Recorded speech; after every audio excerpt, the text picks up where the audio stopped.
guys, it's your boy Crookesalot and welcome back to the channel. Today we're looking at how good is Lifeline in Season 8 of Apex Legends. But before we get into it, if you're not yet subscribed to the channel, please make sure you go and do so and ring the bell so you never miss any of my future content. Also, if you're interested in following me on Twitch or Instagram, the link is in the description below.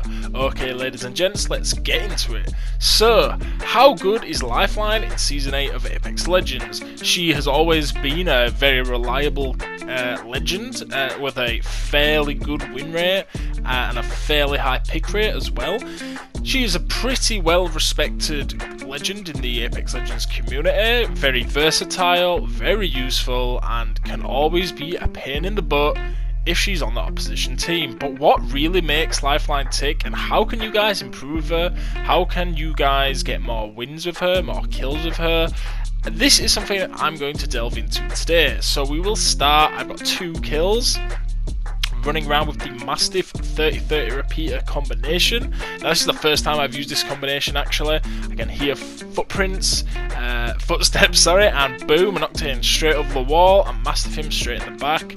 We're on 3 kills, we're starting off pretty nice. Now I was going to go through like her skill set, but guys, come on, it's Season 8, we all know her skills. I'll quickly go through them, but we will not spend much time on them at all. So, her tactical ability is called the Doc Heal Drone, 45-second cooldown.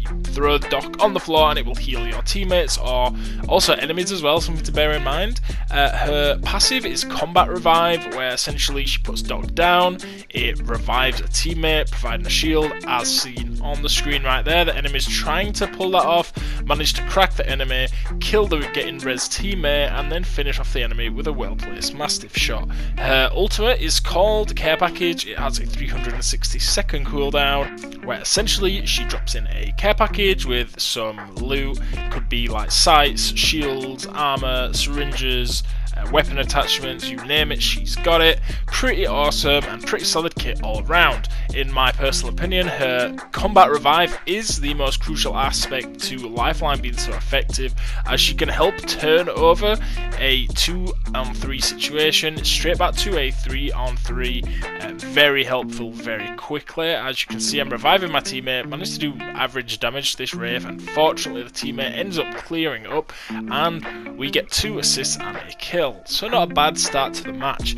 I find that playing her as a support character is definitely the best way to go. However, you will see in the gameplay on the screen that she can be played aggressively as well. It's completely up to you. She's always, in my opinion, best off going in second, so second into the fight, because then you can revive the first person, fight around the shield whilst the third person backs you up. She can be very effective if played in this way. I also recommend using some a longer range weapon and a short range weapon, purely because if you are the second into the fight, you are probably going to be dealing chip damage from a distance and then backing your teams with the revives, with the assists, with the kills, as the second member into the fight. She is a very, very fun character to play. You don't really get to use her ultimate that much, I'm not even going to lie, maybe twice tops in a match if you are very fortunate, usually just once, and after maybe like, as you can see, I've not used my ultimate yet. The first ring is closing, there's 33 seconds to go before it closes in, and I still don't have it, it's on 85%. As you see, teammate goes down, I drop the Combat Revive, drop the Doc Drone, so as soon as they're up, they're getting healed by the drone. We are actually surrounded in this situation. Now, as you will see, I'm using the little barrels as cover. We are surrounded from the back and from the front of the building. Try and quickly get those blue light mags, they make all the difference. We're getting scanned by Bloodhound, there's a horizontal on us, so the best course of action is straight into the building, even though that there are guys on our left, and oh look, there's a guy right in front of us, so that guy did not expect that to happen. Fortunately for us, he's now dead, out of the game, back in the lobby, the last member of his squad. And there are actually a few teams here, so we have a very interesting fight here, guys. I opt to heal outside of the building purely because I know that there are enemies in the building, and I was aware that there were enemies outside of the building too, but it was worth a try. Fortunately, they did not push me and kill me there, so I got a little bit lucky, but we actually finally managed to heal up back in the building in a safe-ish area. But all hell's breaking loose, guys. It's a very, very busy fight, this. 3 or 4 full teams are here, so it is pretty hectic. There is a Horizon trying to push me. Now, this is something I really like, the pillar warfare on Apex Legends, kind of like juking left and right round a stationary object. I managed to out-psych the Horizon and fortunately get the kill, so she is dead. I would say back in the lobby, but as she went down, she's not the last member on her team. Now, the clip actually just missed me kill somebody who was coming through the circle, so managed to get the kill on them, managed to assist the ally there in getting the knockdown, and just strafing away from this Watson, she pushes in, and the R301 shredding as per usual from close range. We are now the kill leader on 6 kills. Things are going well, guys. As you can see, if you guys want to improve with Lifeline, this is some good, solid gameplay that you should definitely maybe even take a second look at once you've watched it through the first time, just to kind of see like the little movements, the kind of things that I do. I try to explain them as I go along. Unfortunately, some things do inevitably get missed.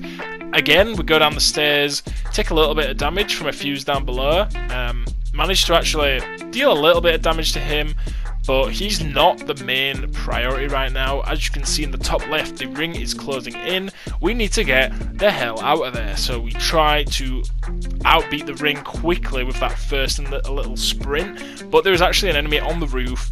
Horizon cracks me almost, deals heavy damage. I managed to get enough damage on the Wraith, actually, that she dies to the ring.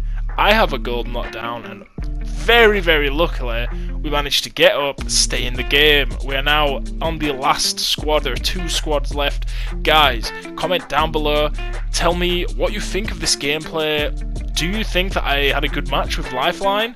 If you guys have any tips you would like to share with me, all the welcome.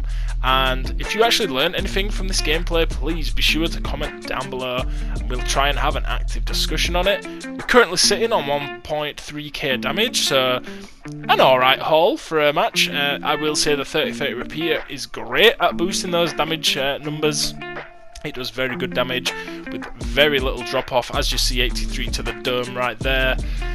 And I actually picked this final position behind the rock with the care package I actually placed on the left, plus the care package that just fortunately came down.